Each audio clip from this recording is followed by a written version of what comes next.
hemos determinado suspender por un periodo de 2 semanas las clases en los jardines infantiles, colegios municipales y colegios privados subvencionados.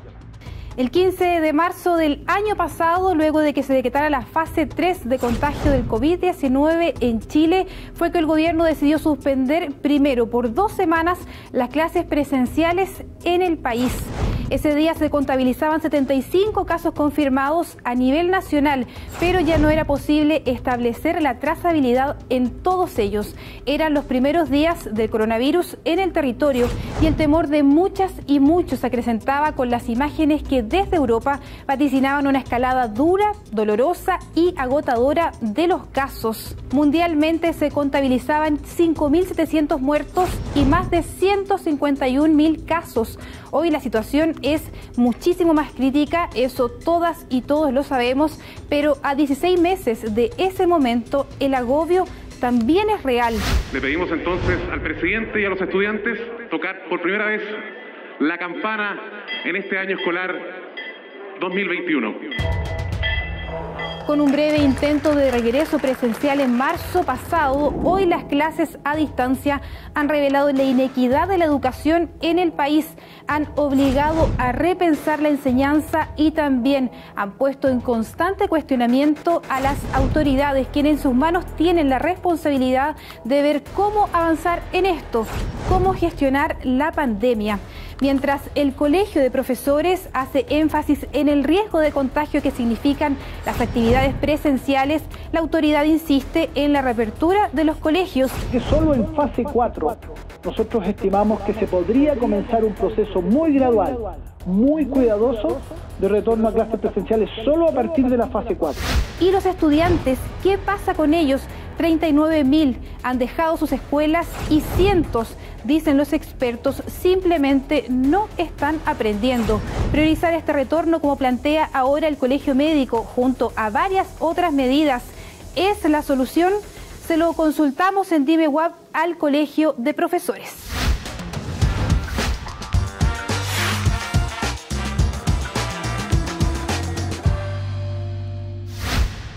Tenemos hartas informaciones relativas a este tema, lo decíamos recién, hay un planteamiento del Colegio Médico por poder comenzar con clases presenciales en etapa 1 de una modificación en el plan paso a paso.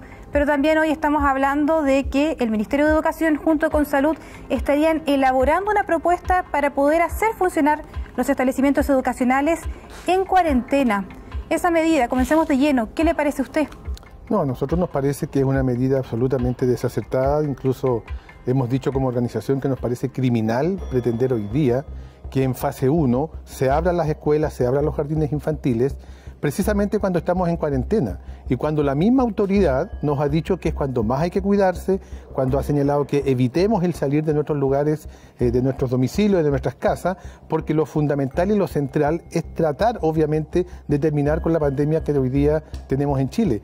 Y en esa dimensión, la lógica de la cuarentena es estar absolutamente en los domicilios y no salir de allí. Por tanto, no tiene ninguna lógica y la verdad es que nosotros no logramos entender cómo dos ministerios importantes como son Educación y Salud estén hoy planteando la posibilidad que mientras está toda la población en sus casas resguardados, en cuarentena, confinados, se diga los niños, las niñas, los adolescentes salgan y vayan a las escuelas. Eso significa que tienen que salir los padres porque hay que ir a dejar a los niños, eso significa que hay que tomar locomoción. Por tanto, nosotros creemos de verdad que es criminal pretender hoy día una medida de esa envergadura para nuestros estudiantes y para las comunidades escolares de todo Chile.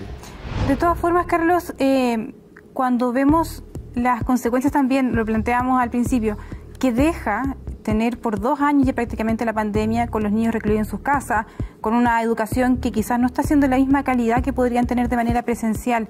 ¿Sigue siendo requisito la fase 4 para volver a clases presenciales? Bueno, por cierto que nosotros hemos manifestado siempre el deseo y la voluntad, y ojalá pudiéramos volver cuanto antes a la presencialidad. En eso no hay discusión. Creemos que el tema de fondo es otro. Aquí todos tenemos muy claro que la presencialidad nada la reemplaza.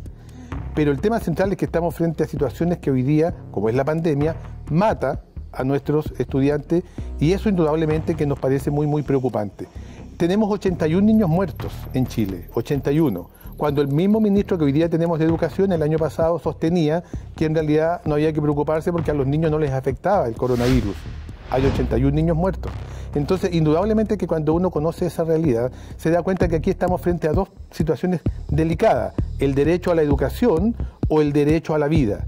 Y obviamente que frente a esa situación, las comunidades escolares, las madres, los padres, los apoderados, durante este más de año que llevamos de pandemia, obviamente que han priorizado por el derecho a la vida. Por eso de esa forma uno puede entender cómo el 95% de las madres, padres y apoderados no han enviado a los niños a la escuela cada vez que el ministro ha abierto estos establecimientos, porque aquí hay que priorizar, y entre ambos, sin lugar a dudas, que está primero el derecho a la vida. Entendemos que es delicado la situación de salud mental de nuestros estudiantes, que es más que nosotros, que la conocemos y sabemos que es bastante delicada. Entendemos que, por cierto, hay un tema de rezago, por cierto que sí, y también nos preocupa.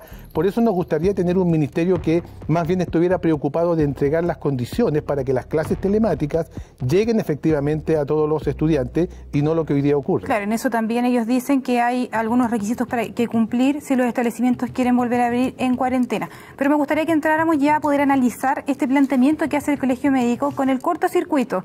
Ellos restablecen estas medidas del plan paso a paso, establecen etapas distintas, etapa 0, cuarentena, etapa 1, ya consideramos el ingreso a clases, pero de los más pequeños. Quiero que, Carlos, primero revisemos estas declaraciones que entregó la presidenta del Colegio Médico para poder ir entendiendo esta postura de regreso a clases. Escuchemos.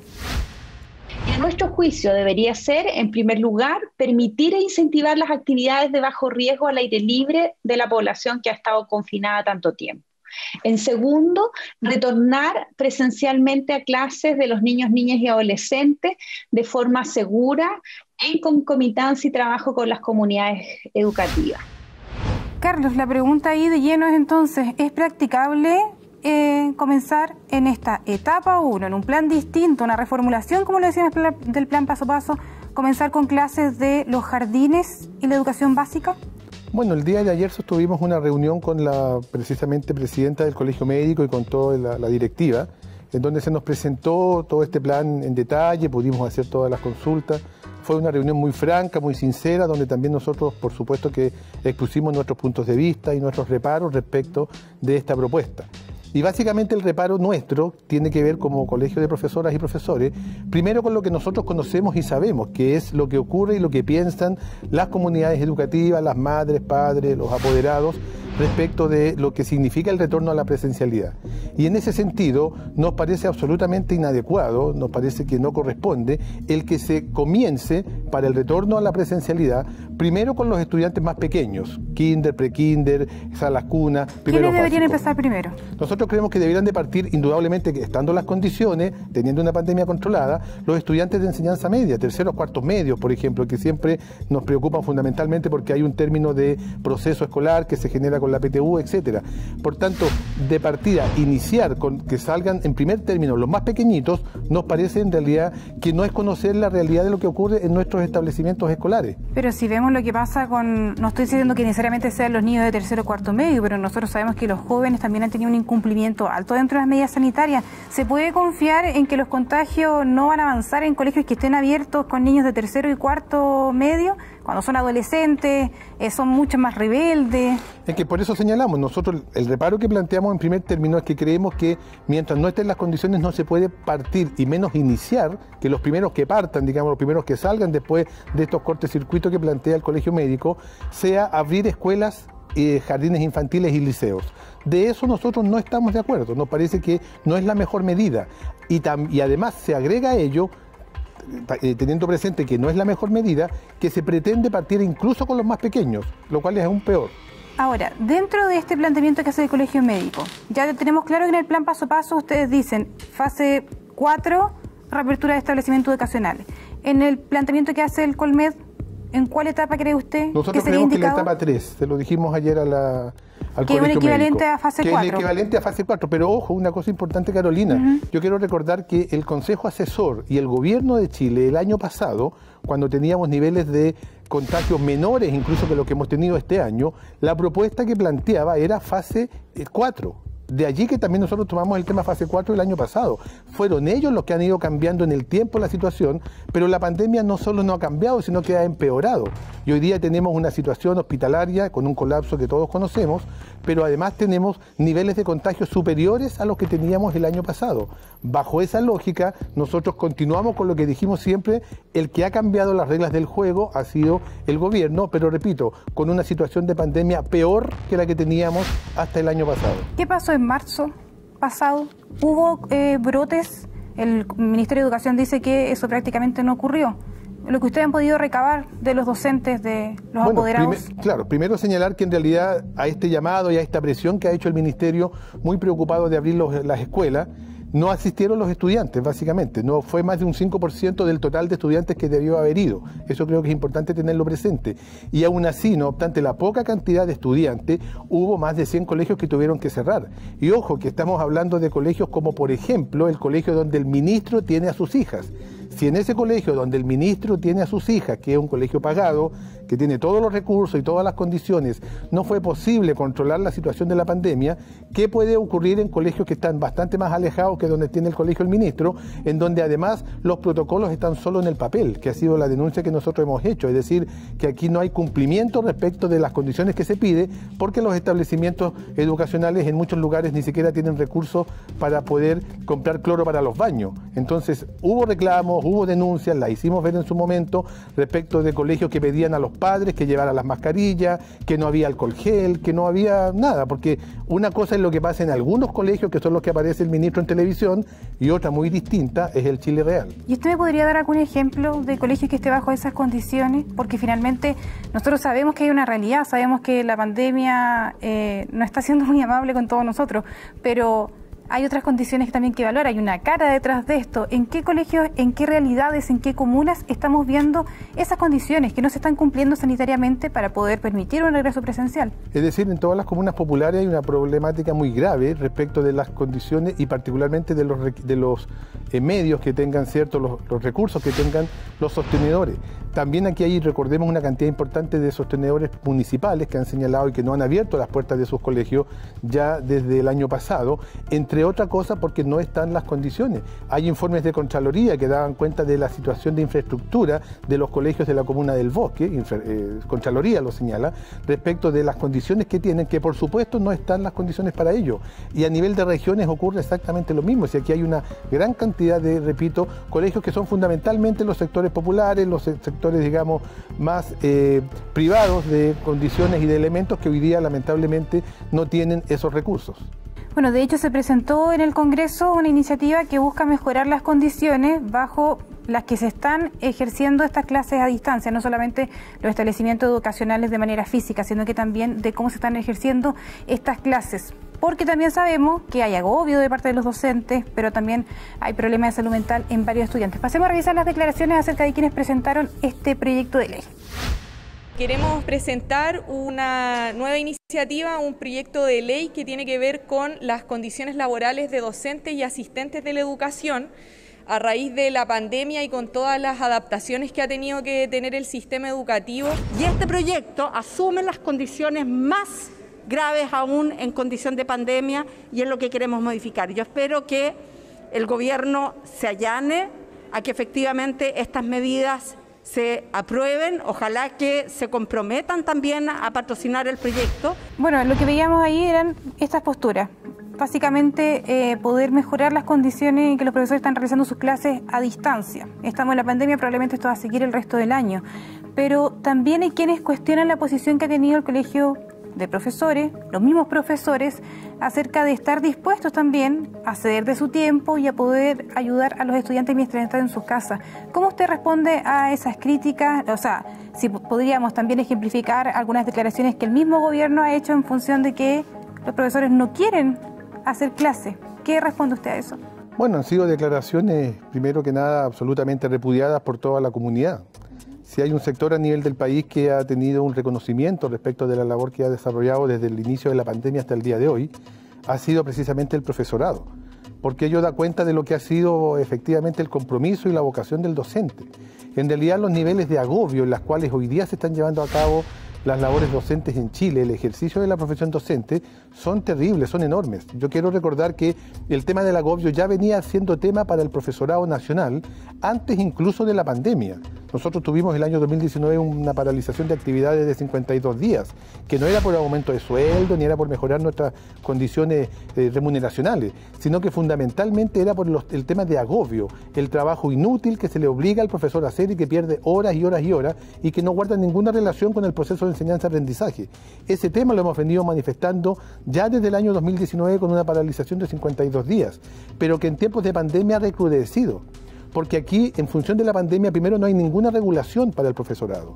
Ya incluso los contratos de trabajo que determinan un horario de ingreso y de salida, con la pandemia no han podido desarrollarse fehacientemente. Y en esa línea, lamentablemente hay que decirlo, aquí ha habido un abuso absoluto de parte de muchos sostenedores y la labor del docente parte a las 8 de la mañana y termina fácilmente a las 10, a las 11, a las 12 de la noche.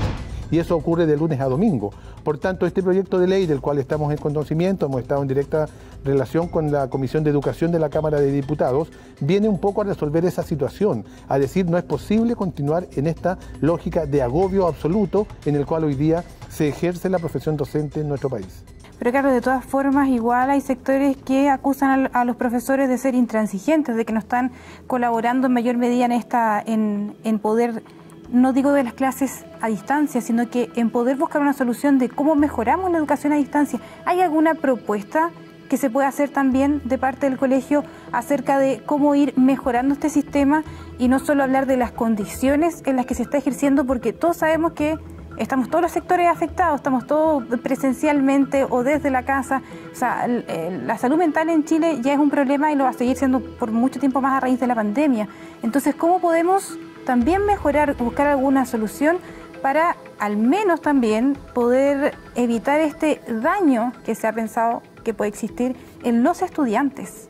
Por supuesto, nosotros como Colegio de Profesoras y Profesores de Chile, ya el año pasado, en el mes de mayo, presentamos al país, al Ministerio de Educación, una propuesta de nuclearización que tiene que ver con la lógica de priorizar fundamentalmente los elementos centrales y esenciales que deberán de trabajarse con los estudiantes y que van en la lógica de la integración tanto del contenido como también del trabajo integral, en donde por supuesto que la necesidad de la preocupación hoy día por todo lo que tiene que ver con la salud mental de los estudiantes es clave y fundamental. Y hemos presentado esta propuesta y en muchas partes de Chile estamos trabajando en esa dirección.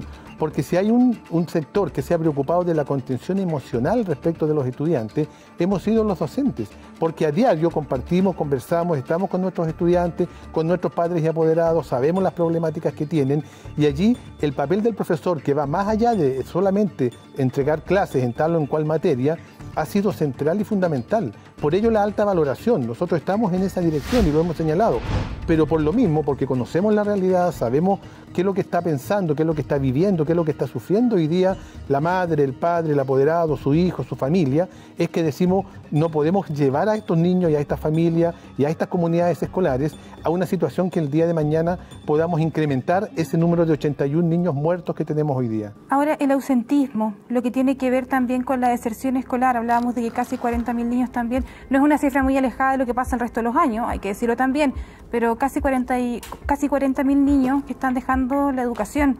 ¿Qué se puede hacer ahí? Bueno, nosotros insistimos, ese es un tema central que se lo hemos planteado incansablemente a la autoridad, al Ministerio de Educación, y aquí el Ministerio de Educación se ha desentendido absolutamente. Aquí lo que debe de existir, y lo hemos dicho en primer término, todo este ausentismo, toda esta deserción escolar ocurre en primer lugar porque no hay conectividad.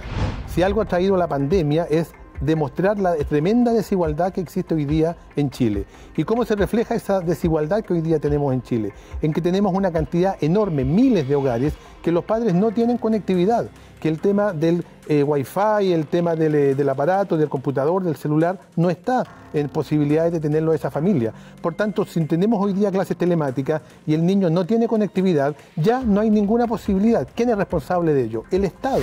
el Estado debe ser el garante de entregar conectividad, y esa debió haber sido la primera preocupación del Ministerio de Educación desde cuando se decretó el que se cerraban las escuelas fruto de la pandemia. Sin embargo, desde esa fecha que lo venimos reclamando, no hay ninguna respuesta de parte de la autoridad. ¿Qué hemos hecho los docentes? Y eso se ha visto, han aparecido incluso reportajes al respecto, profesores dejando guías en la casa, en plena pandemia, todos en cuarentena, dejando guías en la casa, profesores llevando la materia a los estudiantes, es decir, haciendo miles de distintas situaciones para que los niños no pierdan, obviamente, el contacto y la relación con el establecimiento educacional. Pero la primera prioridad y la primera preocupación debiera de ser indudablemente del Ministerio de Educación, y han fallado absolutamente, no han cumplido con su deber, y la verdad que el Ministerio jamás ha tomado en serio este tema, y su única obsesión por parte del ministro ha sido abrir establecimientos sin importar si los niños van o no van, porque en la práctica, repito, no más allá del 5% de los estudiantes han ido a los llamados que ha hecho el Ministerio respecto de clases presenciales, pero hay un tercio de estudiantes que hoy día no tienen conectividad, y el Ministerio de Educación lo mira, lo observa, lo ve y no hace absolutamente nada por resolver ese tema. De todas formas, en este escenario parece que igual estamos cerca de que los establecimientos vuelvan a abrir por orden del Ministerio de Educación, pero de manera voluntaria. Ellos también, de hecho, se acoplaron a lo que dijo el Colegio Médico con respecto a esta propuesta de abrir primero con los más pequeñitos, pero en esta etapa, nueva etapa del plan paso a paso, en fase 1. Pasemos también a revisar lo que dijo el ministro. Desde el punto de vista educativo, la propuesta que ha hecho el Colegio Médico nos parece muy importante, porque una vez más pone la educación y específicamente las actividades presenciales como una prioridad en el contexto de la pandemia. Carlos, para ir finalizando ya y redondeando, usted dijo el 6 de abril que después del regreso presencial a clases no sabían nada del ministro. ¿Qué pasa ahora con estas declaraciones? ¿Qué pasa con la relación que ustedes tienen con el gobierno? ¿Ha habido acercamientos? ¿Hay posibilidad de conversar la situación?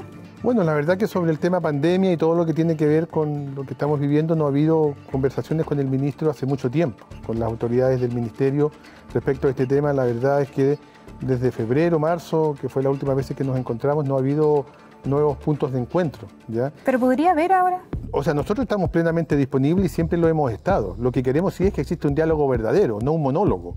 No necesitamos que alguien venga a imponer la tesis que ha dicho y que todos conocemos porque todos los días aparece en la prensa. Si queremos verdaderamente un diálogo, nosotros lo hemos dicho, nos parece fundamental y central encontrarnos con las comunidades escolares, escuchar a las comunidades educativas, formar las mesas de trabajo que en su momento el presidente de la República informó a todo el país que se iban a conformar, y que el Ministerio de Educación ha boicoteado absolutamente y no ha generado ninguna posibilidad de mesa en ninguna parte de Chile. Eso nos preocupa.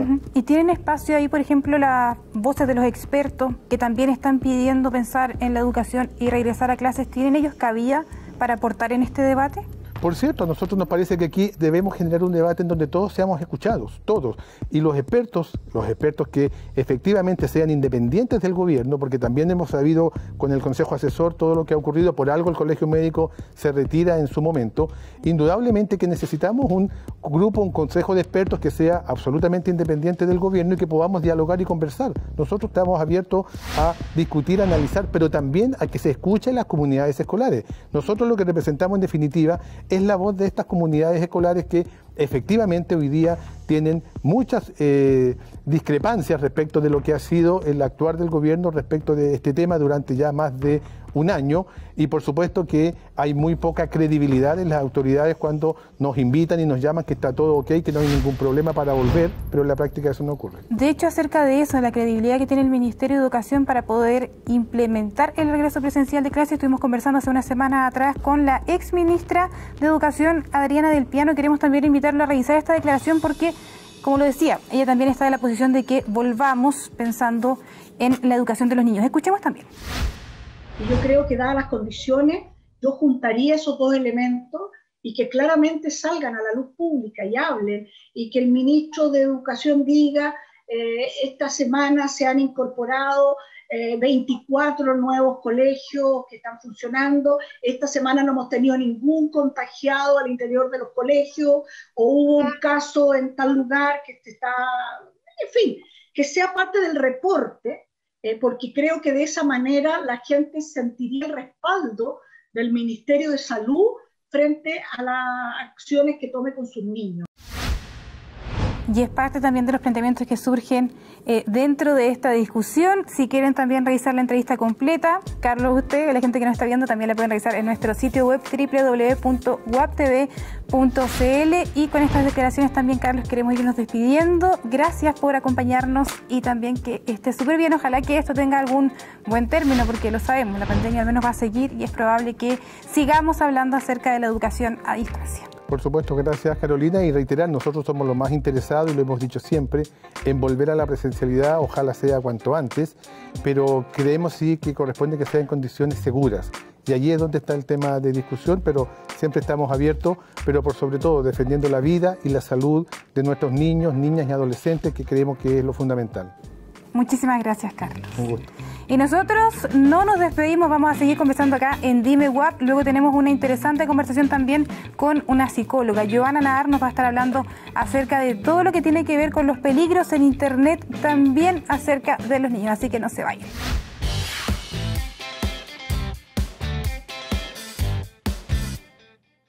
Y regresamos acá en Dime WAP con el adelanto que les dábamos antes de la pausa, porque queremos conversar acerca del cuidado de los niños y niñas en el uso de Internet, porque sabemos que ese fue uno de los aspectos fundamentales para el secuestro del que estamos hablando esta semana. Para este tema nos acompaña la psicóloga Joana Nahar, quien es experta en esta temática, nos va a ayudar a entender también y nos va a entregar algunos tips acerca de qué pueden hacer los padres y las madres para evitar situaciones como esta. Joana, ¿cómo estás? Hola Carola, bien, gracias. Contenta de que podamos hablar de estos temas que son súper importantes. Gracias a ti entonces. Joana, lo primero, claro, no podemos perdernos en esto. Estamos hablando de un secuestro. Hay un hombre que es pedófilo, que logró de alguna forma tomar contacto con esta menor de edad y que finalmente termina llevándosela. ¿De qué tipo de situación estamos hablando en este minuto? O sea, claramente todo lo que hemos visto que ha vivido esta niña corresponde a un tema de abuso sexual. De todas formas, el tema es el fácil acceso que ahora tienen este tipo de personas, ¿ya? Y no hay que perder de vista que todo lo que ella pudo haber querido, entre comillas, al ser menor de edad, el consentimiento está absolutamente viciado. Un niño de 13 años y menos no sabe realmente lo que es bueno, qué es lo que quiere, qué es lo que siente, no sabe qué le está pasando. Además está en una edad súper complicada, donde está teniendo muchos cambios. Entonces todas las consecuencias que esta niña va a tener probablemente serán todas las consecuencias que vemos en los abusos sexuales, en donde yo he trabajado casi toda mi carrera en eso. Entonces son consecuencias bastante complicadas, más allá de que haya un componente de seducción o no, que también siempre está en el tema de los abusos. Hay ahí fenómenos súper complejos a los que ella va a tener que enfrentarse, además del tema jurídico, en donde tiene que hacer un montón de diligencias. Yo estuve 10 años en fiscalía atendiendo y ayudando a estas víctimas, y es súper complicado también que un niño pase por todas las diligencias que ahora le tocan a estas chicas. Joana, de hecho, podemos estar hablando de esto porque es el caso que hemos visto durante la semana, pero hay muchísimos más. O sea, según datos de la PDI, son 2.300 las denuncias que se recibieron por contactos entre adultos con niños a través de Internet y de redes sociales, que, como lo decíamos, se recibieron en la PDI y solo durante 2020. Es un fenómeno, ¿cómo lo podemos calificar? Lo que pasa es que yo creo que, claro, este tipo de personas, estos tipos, digamos, buscan la forma, ¿ya? O sea, generalmente lo que uno ve es que son personas que antes, cuando el tema de Internet o las redes no era tan fácil, digamos, no estaba tan a mano, lo que hacían era estar o en kioscos vendiendo dulces o furgones escolares. O sea, ellos buscan la manera de estar súper cercanos a los niños. Entonces las redes, sobre todo hoy día que estamos en pandemia, más aún el año pasado, es una situación súper fácil para ellos, para acceder. Ahí hay un tema que es el que vamos a hablar hoy día, porque es muy complicado, porque en el fondo estamos con las redes, los niños están viviendo en un mundo digital, ellos nacieron con eso, muy distinto a nosotros. Entonces el tema acá justamente va a tener que ser cómo nosotros como papás nos empoderamos sin el tema de prohibir, porque sabemos también que a esa edad la prohibición hace que ellos quieran más acceder a eso que se les prohíbe. Entonces, ver la manera en que uno pueda estar dentro de esta situación, observando lo que está pasando. Ahora, obviamente hoy día Internet es una forma que se abre, es un camino que se abre para los pedófilos, de todas maneras, así como se abre para muchas otras cosas. Es una plataforma, es un camino. Pero este tipo de personas ha estado siempre cercana a los niños. Entonces cualquier camino, cualquier escenario que se abra para acercarse a un niño, van a ver este tipo de hombres, o bueno, de personas.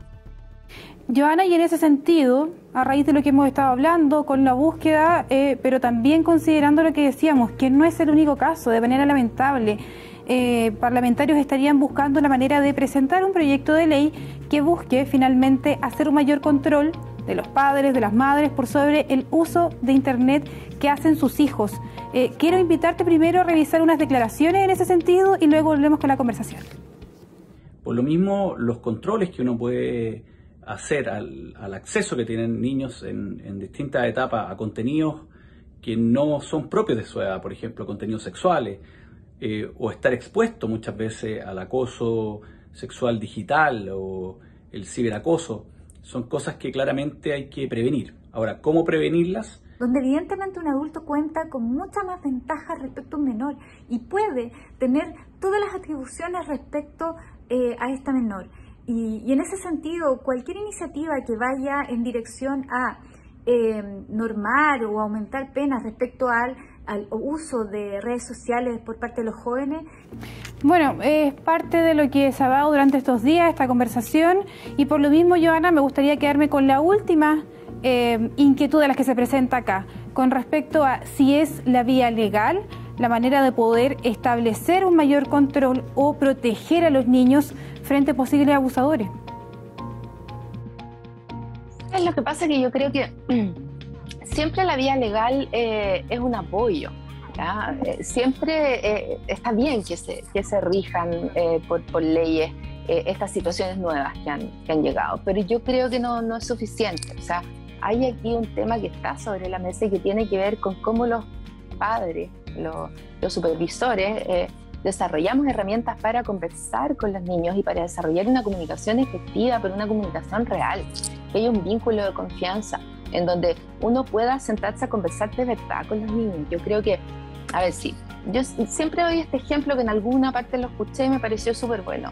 Cuando uno era chica, por lo menos cuando yo era más chica, y quería salir a la calle, a ti te acompañaban a la puerta, te hacían mirar un día, que miraras desde la puerta y que quizás caminaras hasta la esquina.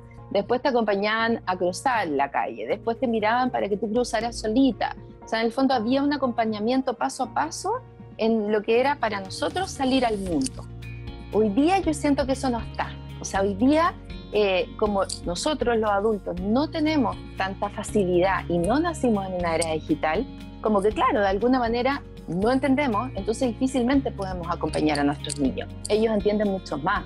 Entonces, en el fondo, claro, les abrimos un mundo, realmente un mundo, en donde ellos están solos, con todos los peligros y sin saber cómo manejarse. Entonces, primero yo creo que uno debiera empezar a entender, a interiorizarse y a acompañar al niño.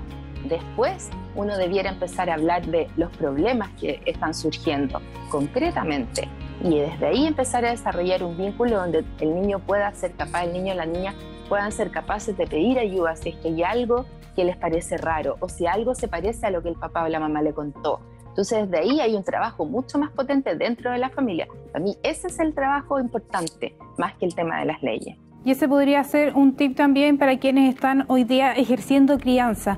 Pero en el mismo sentido, Joana, lo que me gustaría saber ahora tiene que ver con el límite entre finalmente la privacidad que puede tener un niño o un adolescente que está formando, digamos, su vida y lo que tiene que ver con finalmente la protección que los padres, las madres o quien esté a cargo de este niño ejerza sobre ellos. ¿Hay algún límite?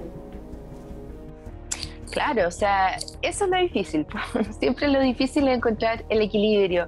Uno tiene que, yo estoy absolutamente de acuerdo en que los niños necesitan intimidad y respeto por la intimidad igual que un adulto. O sea, yo creo que el niño, generalmente pensamos en los niños como si fueran futuras personas. Los niños son personas, ¿ya? Distinto es que quizás hay muchas cosas desde las que no tienen experiencia, pero ellos tienen todo lo que nosotros tenemos, sensaciones, emociones, creencias, gustos, etc. Entonces ellos merecen una intimidad de acuerdo a lo que ellos necesitan.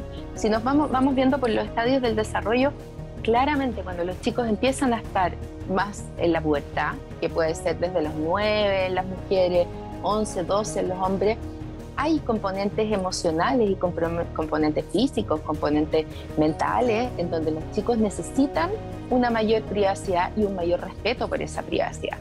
Pero eso también se puede combinar con las normas, o sea, y con las conversaciones. Yo puedo sentarme con mi hija de 10, 11, que quiere quizás, no sé, abrir TikTok o que quiere abrir Instagram, y puedo decirle, ¿sabes qué?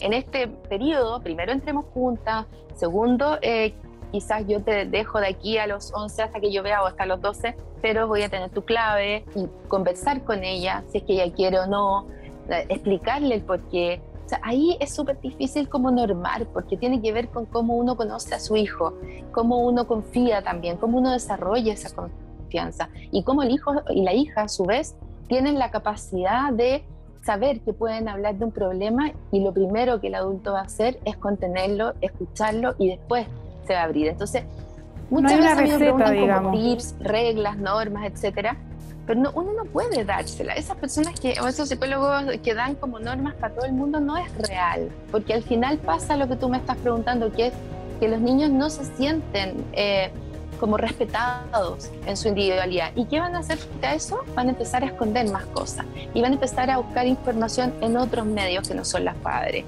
Entonces al final es contraproducente.